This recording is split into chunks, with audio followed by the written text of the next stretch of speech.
So it looks like, that based on the changes in that curve for females most recently, they may be responding to the loss of summer sea ice in some fashion that might be starting to affect them. It looks like males are not being affected, at least at this point in time. And you'd probably expect that, since most of the males stay down on the Bering Sea all summer anyway, and don't use sea ice as much as the females and the young. Although there are some males that do come up north with the groups of females and young animals, but that's sort of something you might expect to see. Okay, so the next thing I wanted to talk about was our efforts in trying to figure out exactly what the population is doing as far as numbers and trend.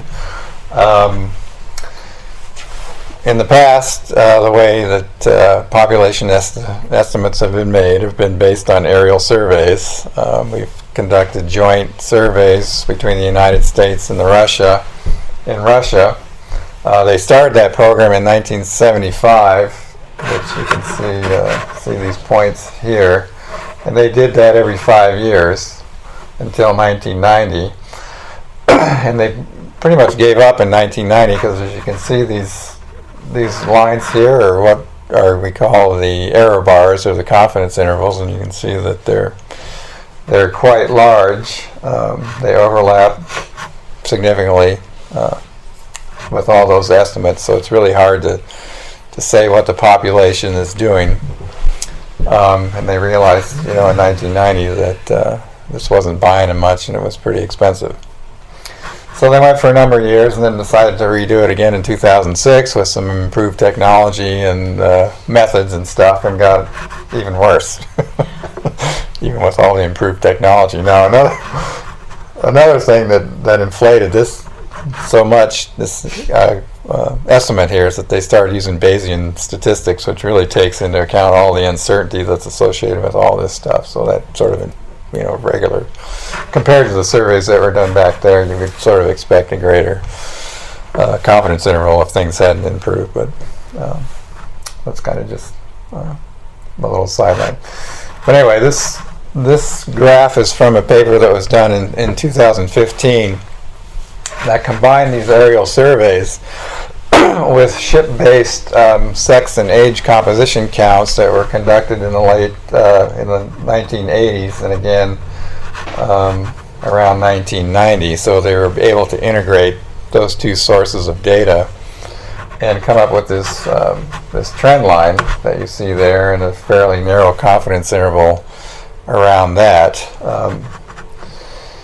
The survey that was done in 2006, of course, they needed to anchor this somewhere. So this survey that was done in 2006, know that it's bias low because they weren't able to survey all the available habitat at the time. So it was done in April of 2006. They didn't get to survey all the habitat that they wanted to, and on the way home they happened to see a whole bunch of walruses hanging out south of Nunivak Island that they didn't get to survey. So they knew that they were missing some. They don't know how many, but they know that the count was low. So these efforts haven't proven very useful as trying to actually estimate what the size of the population is or the trend in the population.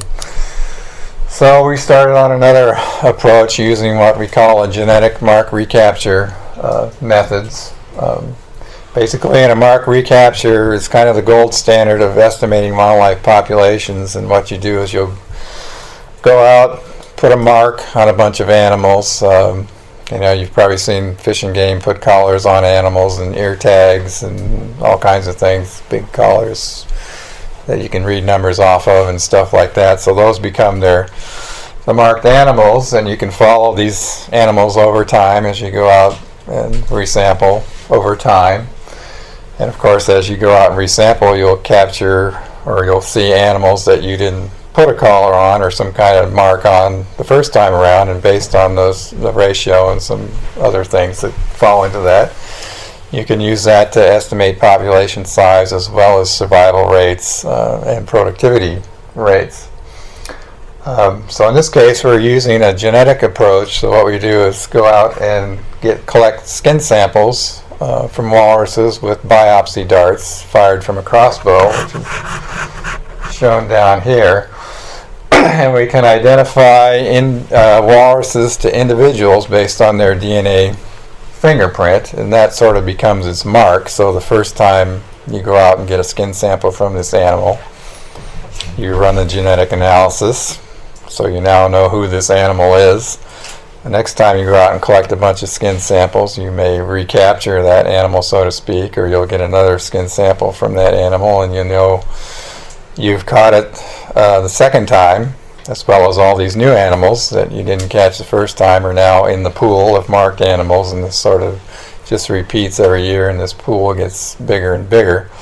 And you hope at some point you'll start getting enough recaptures that you can do some good estimates of population size and, like I mentioned, survival rates and productivity. So started this in 2013. Sampling occurs out on the ice.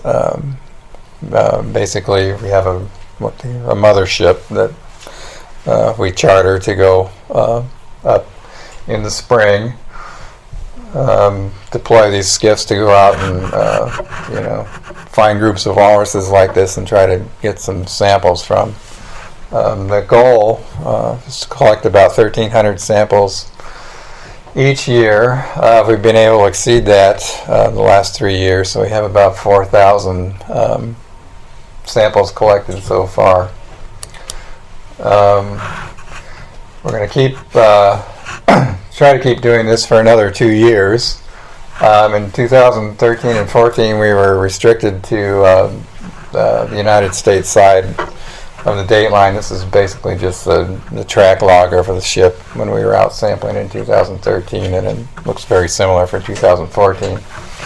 2015, we chartered a Russian flagged vessel so we could actually go into Russian waters, and that's the track log for that. And like I said, we plan to continue this through 2016 and 2017. Some preliminary results we've gotten so far.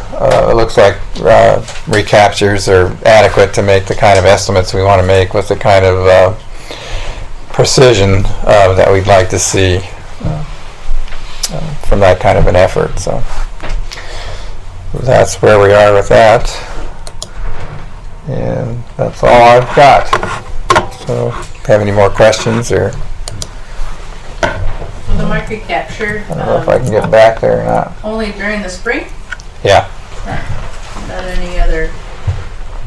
No, the idea was try to sample walruses as they're moving from the Bering Sea up through the Strait into the Chukchi Sea, so we could sort of get them concentrated in a smaller area than trying to come out throughout the Chukchi Sea in the summer.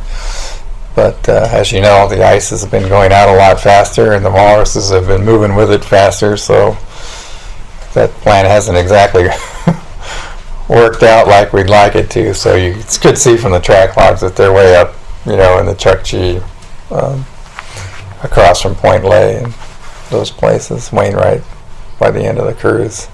And you track both male and female? Yeah.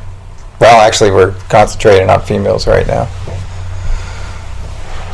Is there an island like Round Island, or like in Bristol Bay has an island of Baxter Bulls? Yeah. Is there such a thing on the Russian side? Well, there are haul-outs in Bristol Bay that are mostly males. Is there a male colony over on the other side? Yeah, I don't know of an island per se like Round Island that's just dominated by males, but there are coastal haul-outs along the Russian coast that are mostly male. But they're year-round males. Yeah. Yeah, and they've, the attendance at some of those has kind of waned a lot lately, and they seem to be getting more attendance to some of the ones further north than was typical of the past. Yeah. I know the last few years they had the unusual mortality event. Is that still a concern with the walrus population? No, we, that sort of lasted one season and ran its course, and actually we closed it for walrus. It's still open for seals, but we did see,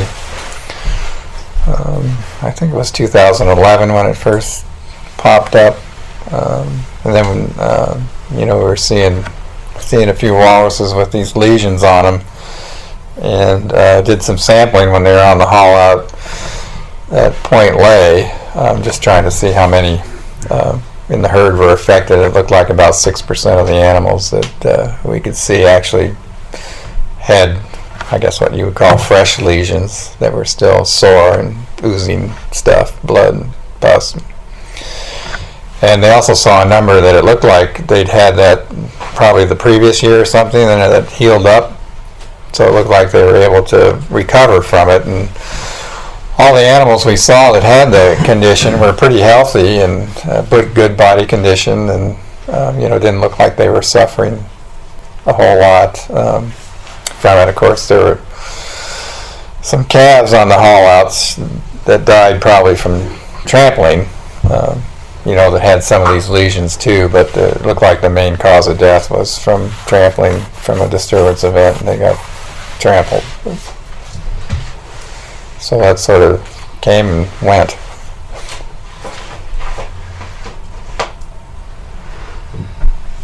I worked for the Fish and Game in the 80s and 90s, and a guy named Bob Nelson was involved in the walrus research at the time, and he went on a